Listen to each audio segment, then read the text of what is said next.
থানা ওয়ার্ডের যারা 28 তারিখের পরে যারা কারাগারের নির্যাতন ভোগ করেছেন তাদের এই আজকের এই সংবর্ধনা অনুষ্ঠানের বিপ্লবী সভাপতি, চট্টগ্রাম মহানগর যুবদলের বিপ্লবী সভাপতি, দীর্ঘদিন যিনি আমার সাথে ছাত্র রাজনীতি করেছেন,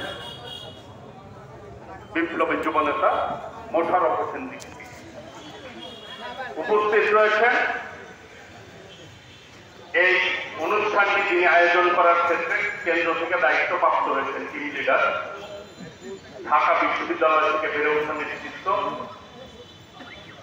বিপ্লবী সহসভাপতি নুরুল ইসলাম নয়ন, ভোলার কৃতি সন্তান। উপস্থিত রয়েছেন বিভাগীয় সহসভাপতি, চট্টগ্রাম মহানগরের বিপ্লবী সাধারণ সম্পাদক মোহাম্মদ সাহেব। উপস্থিত রয়েছেন ফিরোজ আব্দুল্লাহ, যুগ্ম সম্পাদক কেন্দ্রীয়